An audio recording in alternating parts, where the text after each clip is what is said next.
Been written by Trinitarians who do not wish us to understand the Scriptures that explain who, when, and how we are to worship the one true God alone.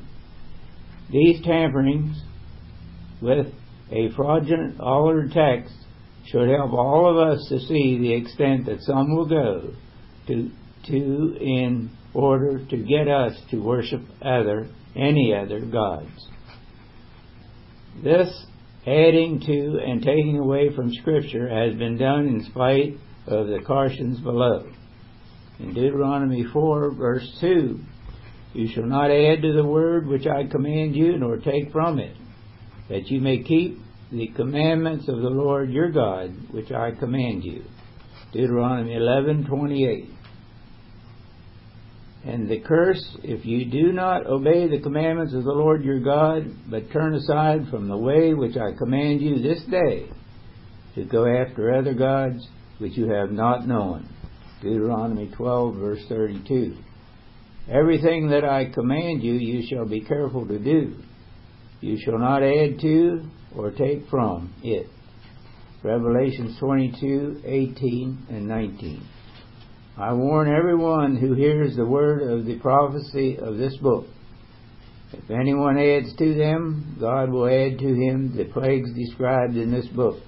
And if anyone takes away from the words of this book of this prophecy, God will take away his share in the tree of life and in the holy city, which are described in this book."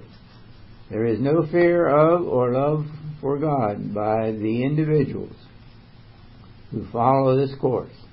It does provide us with evidence for what is important for us to understand.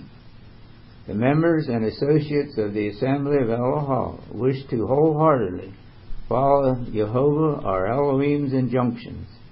We wish to learn to hear and to fear and to apply his instructions in our lives, whether many people will be with us or not. Deuteronomy 31, verse 10 and 13. "And Moses commanded them at the end of every 7 years, at the set time of the year of release, at the feast of booths, when all Israel comes to appear before the Lord your God at the place which he will choose, you shall read this law before all Israel in their hearing. Assemble the people, men, women, and little ones, and the sojourners with your towns, that they may hear and learn to fear the Lord your God. And be careful to do all the words of this law, and that their children, who have not known it, may hear and learn to fear the Lord your God, as long as you live in the land which you are going over the Jordan to possess." Hearing or listening is Strong's Hebrew Dictionary number 8085, Sharam. To hear, listen, to obey. 1a, quail. 1a1, to hear, perceived by ear. 1a2, to hear of or concerning. 1a3, to hear, have power to hear. 1a4, to hear with attention or interest, listen to. 1a5, to understand, language. 1a6, to hear of judicial cases. 1a7, to listen, give heed. 1a7a, to consent, agree. 1a7b, to grant requests. 1a8, to listen to, yield to.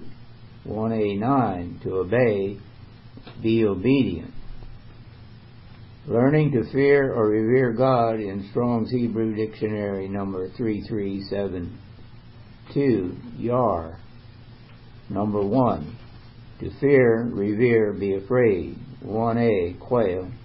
1a1, to fear, be afraid. 1a2, to stand in awe of, be awed.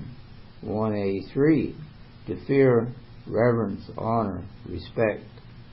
1b, Nepal. 1b1, to be fearful, be dreadful, be feared. 1b2, to cause astonishment and awe, to be held in awe. 1b3, to inspire reverence or godly fear or awe. 1C, heal, to make afraid, terrify. Strong's Hebrew Dictionary references are quotes from Bible Works for Windows, copyright 2001, Bible Works LLC version 5.0.020W. Hearing and learning to fear God is the purpose of our attendance at the Feast of Tabernacles or booths. This requires some diligent study and work on our part. The understanding will develop after we begin applying all of the practical applications in God's instructions. Proverbs 16:1-3. The preparations of the heart in man and the answer of the tongue is from the Lord.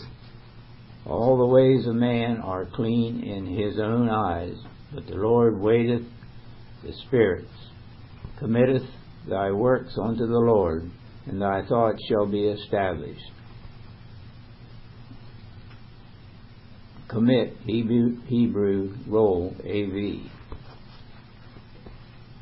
From verses 3, we can see that first we do what God says we are to do. Then our thinking and spiritual understanding will improve. This is often noticed after the wave sheep offering, and the new spiritual food of the year can then be digested if we have eaten it. We are speaking about the spiritual understanding of God's way of life and not a simple intellectual accommodation of some of the evident truths of Scripture. Many people who stop keeping the covenant they renewed at baptism often believe that God has not kept the terms of the agreement as they understood it. However, this understanding is contingent upon our obedience. We are not doing God a favor by keeping the laws He gives us to live by our benefit. He does not own us anything because we try to keep them, and the rest of the world tries to hinder our attempts. God will not allow sin to rule or exist in His household, and we will bring ourselves under condemnation by breaking the renewed covenant we made at our baptism. The complete Sabbath cycle was made for us, and keeping it is for our benefit. We are saved by faith through grace, but we will bring ourselves under condemnation by our iniquity or breach of the law. Every time a query has risen that has not been addressed previously, it has required time and diligent research to clarify the point raised. Many people attend who wish for some burst of light to go off and understanding to ensue. They want a virtual knowledge pill for their spiritual ailment and become distressed when they cannot be accommodated. Can we all express our faith or belief? Do we all know that we believe or the basis of our faith? We certainly should be able to give an account of the hope that lies within us in our faith. If we cannot do so, perhaps we may be socializing or seeking intellectual stimulation. We keep 2 sacraments. Can we all explain why we do?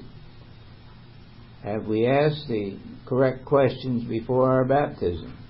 Have we correctly prepared and asked ourselves the correct questions regarding our faith and conduct in order to keep the annual Lord's Supper?